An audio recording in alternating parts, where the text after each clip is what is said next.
adventure lovers, please come here. Just দারুণ, মানে এতদিন এত জায়গায় ঘুরেছি, বাট এখানে আসার অনুভূতিটা একদম অন্যরকম।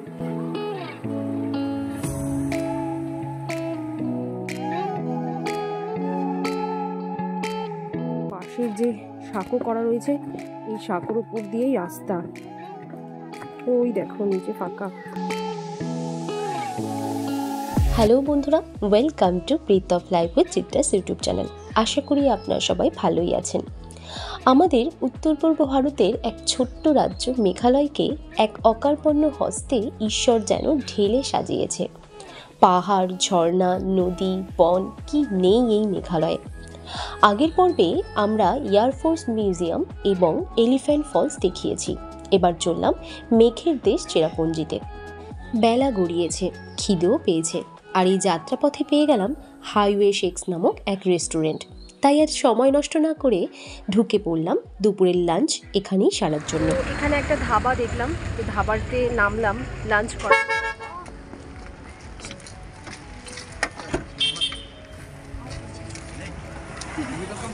খুব সুন্দর ছোট্ট ছোট্ট মানে বসার জায়গা রয়েছে, ঘর মতো করা রয়েছে। তো এখানে বসে দুপুরের লাঞ্চটা করতে বেশ ভালোই লাগবে, ভালো জায়গা। এখন বাজে দুপুর 1:30, তো এখন আমরা দুপুরের লাঞ্চটা এখানেই করে নেব। তো বেশ সুন্দর জায়গাটা। এখানে অসমিয়া এবং বাঙালি দুই ধরনেরই থালি পাওয়া যায়, আবার চাইনিজ খাবারও পাওয়া যায়। ছোট ছোট ঘরে বেশ সুন্দর বসার জায়গা রয়েছে। এখানে রাত্রিবাসও করা যায়। সম্ভবত রাত্রে এর সৌন্দর্য আরও দ্বিগুণ বেড়ে যায় লাইটিংয়ের কারণে। যাই হোক, এই হলো আজকে আমাদের মেনু। তো দুপুরের লাঞ্চে রয়েছে ভাত আর বেগুনি রয়েছে। বেগুনিটা পাঁপড়ের নিচে বলে ওটাতে দেখানো যাচ্ছে না। পাঁপড়, ডাল, আর এটা কি ডিমের ডেভিল, ডিমের ডেভিল। এটা রয়েছে মাছের ঝোল, এটা একটা আলুর সবজি, এটা ঢেঁড়সের সবজি, আর এটা হচ্ছে বেগুন ভর্তা, এটা হচ্ছে আলু ভাজা, এটা একটা চাটনি হবে। এখানকার লোকাল খাবার। তো দেখে তো বেশ ভালোই লাগছে। চলো এবার খাওয়া তাহলে শুরু করা যাক। এটা রয়েছে চিকেন, একটা ফিশ থালি নিয়েছি, একটা চিকেন থালি নিয়েছি। ঘন্টাখানেকের মধ্যে আমাদের লাঞ্চ কমপ্লিট। এবার আমরা যাব সোজা চেরাপুঞ্জির দিকে। তবে চেরাপুঞ্জি যাওয়ার পথেই মকোটক টিম্পেপ ভ্যালি এবং গার্ডেন অফ কেভস দেখে সোজা আমাদের হোটেল রুমে গিয়ে উঠব। শিলং থেকে চেরাপুঞ্জির দূরত্ব 58 কিলোমিটার, সময় লাগে 2 ঘন্টা মতন। চারিদিকে সবুজে মোড়া পাহাড়, অপূর্ব উপত্যকা দেখতে দেখতে আমরা চলতে থাকলাম মকোটক টিম্পেপ ভ্যালি ভিউ পয়েন্টের দিকে।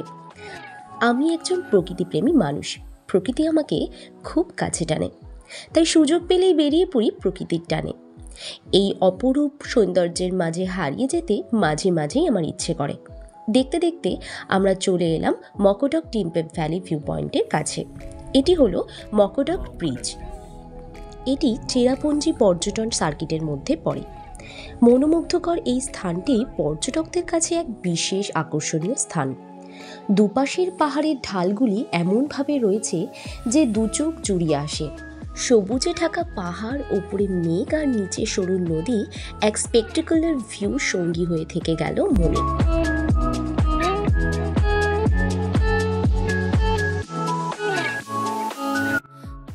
আপনারা যদি মকোটক টিম্পেপ ভ্যালি পরিদর্শন করতে আসেন তাহলে এখানে জিপ লাইনিং করতে পারবেন। এছাড়াও মাটির 1200 ফুট ওপর দিয়ে এক পাহাড় থেকে অন্য পাহাড়ের মেঘালয়ের ইথারিয়ার সৌন্দর্য উপভোগ করতেও পারবেন।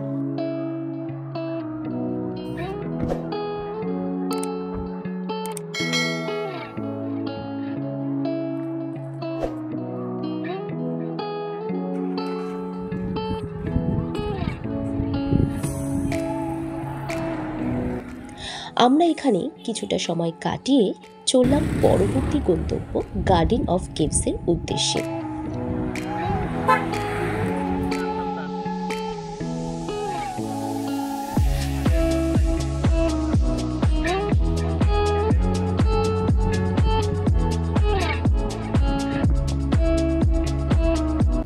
কিছুটা গিয়েই মকোটক টিম্পেপ ভ্যালির আরেকটি ভিউ পয়েন্টের কাছে গিয়ে আমরা দাঁড়ালাম। ওখান থেকেও এই ভ্যালির অপরূপ সুন্দর একটি দৃশ্য আমরা পেলাম। এক নিমেষের মধ্যেই চোখের সামনে পাহাড়গুলোকে চারিপাশ থেকে ঘিরে ধরছে সাদা কালো মেঘ। কি অপূর্বটাই না লাগছে পাহাড়ের সাথে এই মেঘের খেলা দেখতে। এটা একটা ভিউ পয়েন্ট, ওপাশে দেখো কিভাবে পাহাড়ের উপরে মেঘ নামছে। চোখ জোড়ানো এই অপূর্ব দৃশ্য ক্যামেরা বন্দি করে আমরা ওখান থেকে বেরিয়ে পড়লাম গার্ডেন অফ কেভসের উদ্দেশ্যে। কা ব্রি কি সিনরাম পার্ক বা গার্ডেন অফ কেভস হল মেঘালয়ের জয়ন্তিয়া পাহাড়ে পাওয়া একটি প্রাকৃতিক গুহা ব্যবস্থা। এটি তার আকর্ষণীয় শিলার গঠন এবং চমৎকার পরিবেশের জন্য সুপরিচিত। এতক্ষণ দূরে ওই পাহাড়ের উপরেই দূর থেকে মেঘকে দেখে এসেছি, তবে এখানে হঠাৎই দেখি চারিপাশ মেঘে ঢেকে গেল। আশেপাশে কিছুই দেখা যাচ্ছে না, মেঘ এখন আমাদের একদম হাতের নাগালে। ভাবলাম মেঘালয় এসেছি আর মেঘ দেখবো না, তা কখনো হয়? যাই হোক, আমরা এই মেঘকেই এবার সঙ্গী করে চলতে থাকলাম গার্ডেন অফ কেভসের দিকে। চলে এলাম গার্ডেন অফ কেভসের গেটের কাছে। এটি হলো entry point. Garden of caves, এখানে গেলে এতগুলো স্পট দেখতে পাওয়া যাবে। এখানে এন্ট্রি ফি 100 টাকা মাথা পিছু, আর কার পার্কিং এর জন্য 20 টাকা ফি দিতে হবে। এখান থেকে টিকিট করা হবে 100 টাকা করে টিকিট। এখানে 12টি দর্শনীয় স্থান রয়েছে, আর প্রত্যেকটি পর্যটকদের কাছে আকর্ষণীয়। চলুন তাহলে দেখা যাক এই পার্কটির পর্যটকদের কাছে কেন এত আকর্ষণীয়।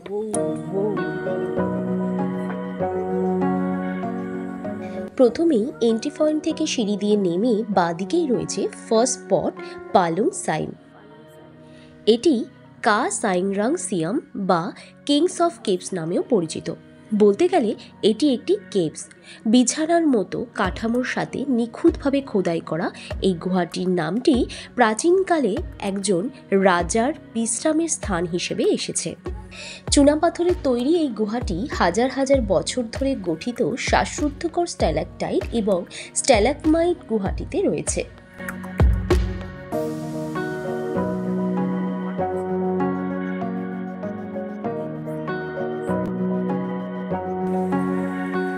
স্পট 2 এই ভেতরে আছে, রাস্তাটা দেখো। বেলা গড়িয়েছে আর কিছু সময় পরেই অন্ধকার নেমে আসবে, তাই আমাদের হাতে বেশি সময় নেই। প্রায় অনেকটাই এখন অন্ধকার হয়েই এসেছে, তবু তার মধ্যেই আপনাদের সঙ্গে এই পুরো গার্ডেন অফ কেভসটা শেয়ার করছি। ওয়াও মামা, ছোটখাটো একটি গুহার মধ্যে চলে এলাম আমাদের সেকেন্ড স্পট সুমসাইম জলপ্রপাতে। এটি একটি অনন্য এবং স্বতন্ত্র প্রাকৃতিক বিস্ময়। দেখুন, পাথরের মধ্যে একটি প্রাকৃতিকভাবে খোদাই করা একটি স্থান থেকে কি সুন্দরভাবে ঝর্ণার জল পড়ছে। উল্লেখ আছে যে প্রাচীনকালে এখানকার গোষ্ঠী প্রধান এই জলপ্রপাতে স্নান করতেন। এই জলপ্রপাতের মধ্যে আলোর ঝলকানি যে এক মনোমুগ্ধকর পরিবেশ সৃষ্টি করেছে তা আপনারা এখানে না আসলে বুঝতেই পারবেন না।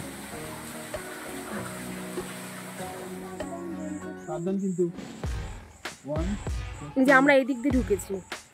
এবার আমরা চললাম আমাদের পরবর্তী পয়েন্ট কিস টিহো মাওয়ের দিকে। নামগুলো একটু অন্যরকম লাগছিল, খুবই শক্ত লাগছিল আমাদের কাছে পড়তে। এই কিউস টিহো মাও মেঘালয়ের চেরাপুঞ্জির গার্ডেন অফ কেভসের একটি অসাধারণ আকর্ষণ। এই পাথরগুলি এই অঞ্চলের প্রাকৃতিক সৌন্দর্য এবং ইতিহাসের একটি প্রমাণ।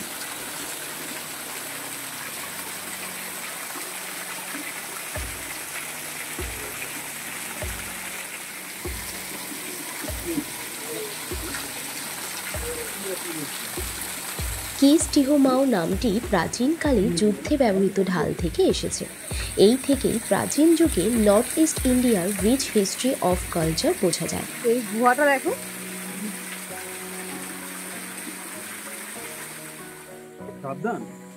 স্পট নম্বর 4। এবার আমরা যেতে চলেছি আমাদের 4 নম্বর স্পটে। এটি একটি ন্যাচারাল কেভ, বেশিরভাগই স্যান্ডস্টোন এবং ক্লে দিয়ে গঠিত। এই কেভও বেশ সুন্দর এবং রোমাঞ্চকর এক দর্শনীয় স্থান।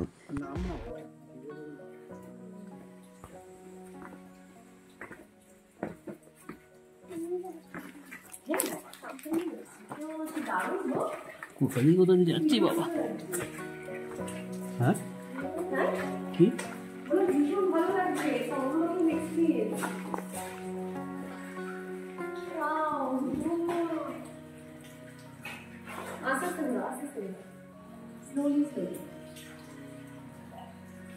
জাস্ট দারুণ, মানে এতদিন এত জায়গায় ঘুরেছি, বাট এখানে আসার অনুভূতিটা একদম অন্যরকম।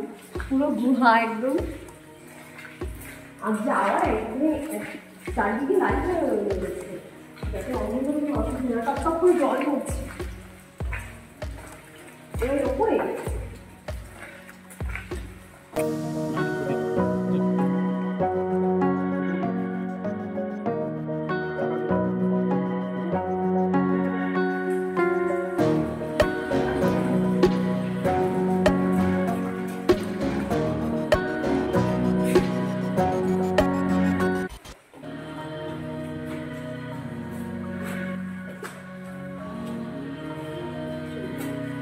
আমরা একটা ভিডিও করতে এসেছি।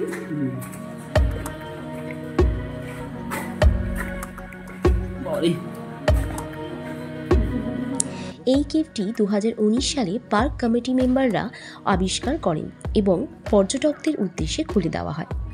আমাদের কাছে ফার্স্ট টাইম এই গুহা ভ্রমণ। গুহাটি অন্ধকার এবং স্যাঁতস্যাঁতে, তবে কিছু দূর পরপরই রয়েছে লাইটের ব্যবস্থা, তাই এখানে আসলে যাতায়াতের জন্য কোনো অসুবিধা হবে না। আমরা এদিক দিয়ে এলাম, প্রায় অনেকটা সময় গুহার মধ্যে দিয়ে পথ ধরে আমরা চলে এলাম গুহার বাইরে যাওয়ার পথে। এবার আমরা যেতে চলেছি আমাদের 5 নম্বর স্পট রুট ওয়াটারফলসে। চলুন তাহলে ওটা দেখলা যে না ওখানে কিছু লেখা নেই হচ্ছে সামনে, এই যে কেশব স্পট নাম্বার 6, এটা স্পট নাম্বার 5। বর্ষার সময় এই রুট ওয়াটারফলসে অনেক জল থাকে, তবে এখন এই মুহূর্তে এখানে জল নেই। এদিকে আছে স্পট নাম্বার 6।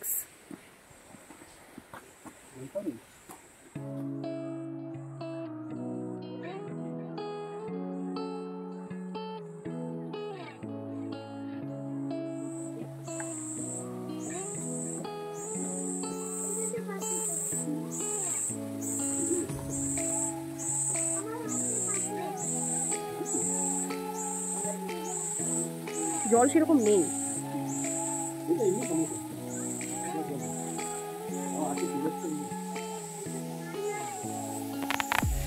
জাস্ট দেখো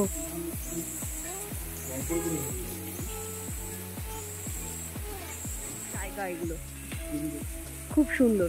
এটি হলো গার্ডেন অফ কেভসের 6th spot, Riat Umlowai falls. এটি এই গার্ডেন অফ কেভসের সব থেকে উচ্চতম ওয়াটারফলস। পাথর দিয়ে কি সুন্দর সিংহাসন বানিয়েছে, আর এখানে বাঁশ দিয়ে একটা বেঞ্চি করা রয়েছে। অনেকে হাঁটতে হাঁটতে হাঁপিয়ে যায়, তো এখানে একটু রেস্ট করে নিতে পারি। সামনেই রয়েছে বাঁশের একটা ব্রিজ, তো ওদিকেও আরো স্পট রয়েছে, ওদিকেও যাবো। এখানে একটু আমরা রেস্ট নিয়ে নিই। 4টে বেজে গেছে, এখানে 4টে বাজে মানে অন্ধকার নামতে শুরু করে, তো তার জন্য আমরা একটু তাড়াহুড়োই করছি। যারা প্রকৃতিকে ভালোবাসেন তাদের জন্য বেস্ট জায়গা এটা। ট্রেক করে করে বেশ অনেকটা নামা ওঠা, দারুণ দারুণ।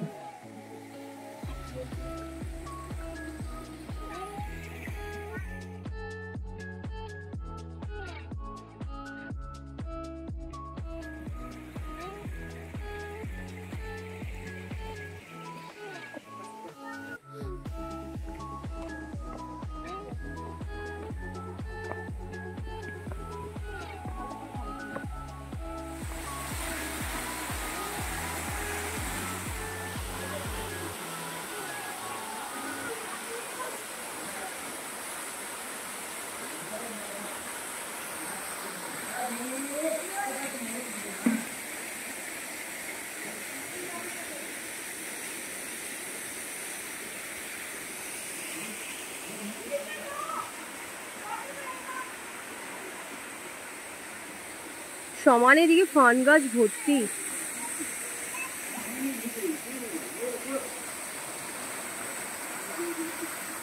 Adventure lovers please come here. দারুণ জায়গা, দারুণ স্পট।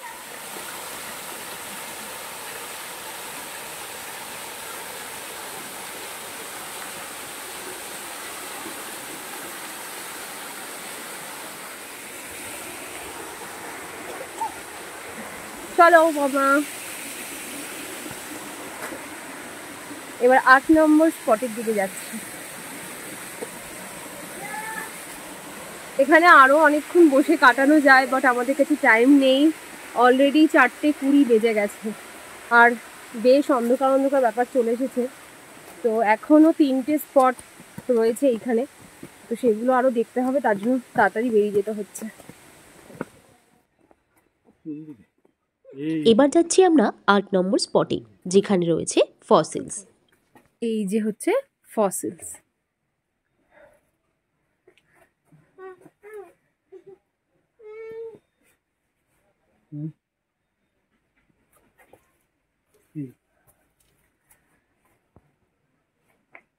কি বলো? ফসিলস দেখে এবার আমরা রওনা দিলাম 9 নম্বর স্পটের উদ্দেশ্যে। ঘন জঙ্গলের মাঝ দিয়ে বাম্বু দিয়ে তৈরি ব্রিজ দিয়ে আমরা চলতে থাকলাম দাওয়াইয়ের দিকে।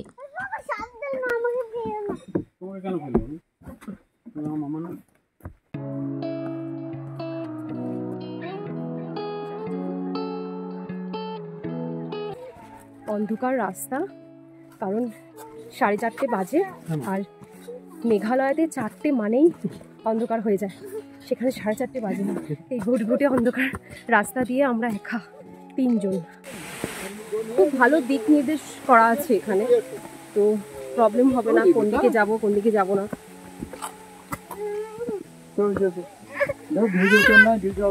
ওঠার সময় একটু কষ্ট, পুরো পাহাড়টা ট্রেক করে নিচে নামা আবার ওঠা। আরভি কোলে উঠে গেছে, আরভি আর পাচ্ছে না। নামার সময় টপ টপ টপ করে নেমে যায়, কিন্তু ওঠার সময় বলবে পাপা কোলে। ওঠার সময় আমাদের যেমন বড়দের কষ্ট হয়, অবশ্যই বাচ্চাদেরও কষ্ট হয় আর কি।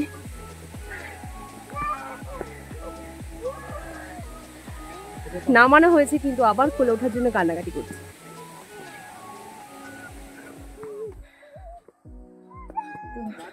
ওপরে একটু রেস্ট নেব, প্রচন্ড হাঁপিয়ে গেছি। এটা একটা ভিউ পয়েন্ট, পেছনে দেখো কি দারুণ লাগছে।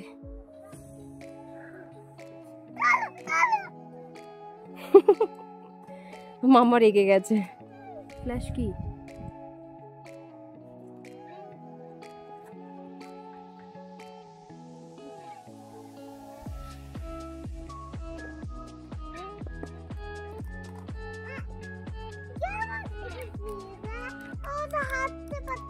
দশপন্ডর ভিউ পয়েন্ট আমাদের এই রাস্তাতে।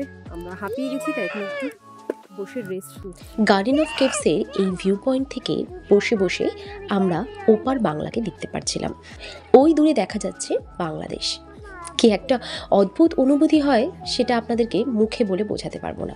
বেশ কিছুক্ষণ সময় এখানে বসে কাটিয়ে দূর থেকে ওপার বাংলাকে দেখে এবার আমরা চললাম 10 নম্বর স্পটের দিকে। 10 নম্বর স্পটে আমার একটা গা ছমছমে ব্যাপার লাগছে। সুন্দর বাঁশের সাঁকো করা রয়েছে।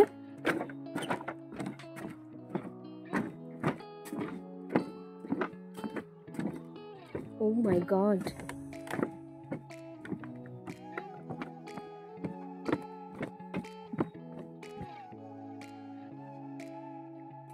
একটু বসার জায়গা করা রয়েছে। নিচে কিন্তু পুরো ফাঁকা। এই দেখো পাশের যে সাঁকো করা রয়েছে, এই সাঁকোর উপর দিয়েই রাস্তা। ওই দেখো নিচে ফাঁকা।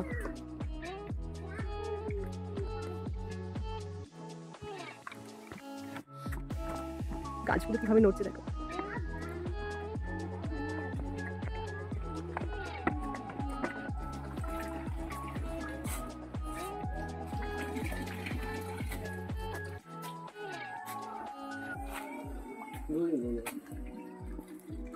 এই জল সবাই সংগ্রহ করে নিয়ে যায়। এই স্পটে আসলে আপনারা দেখতে পাবেন বিশাল বড় পাহাড়ের মধ্যে দিয়ে একটি ন্যাচারাল স্প্রিং ফ্লোস বেরিয়ে আসছে পাথরের গা বেয়ে। এখানকার লোকাল মানুষরা বিলিভ করেন যে এই জল নাকি মেডিসিনের কাজ করে, তাই সবার সাথে সাথে আমরাও বোতলে করে জল পান করলাম এবং সংগ্রহ করে নিয়েও আসলাম। সত্যি জল কিন্তু ছিল একদম স্বচ্ছ। এই স্পট দেখে এবার আমরা গেলাম এর পরের স্পটে, যেটা ছিল আমাদের লাস্ট স্পট। এখানে রয়েছে একটি হার্ট শেপ স্টোন।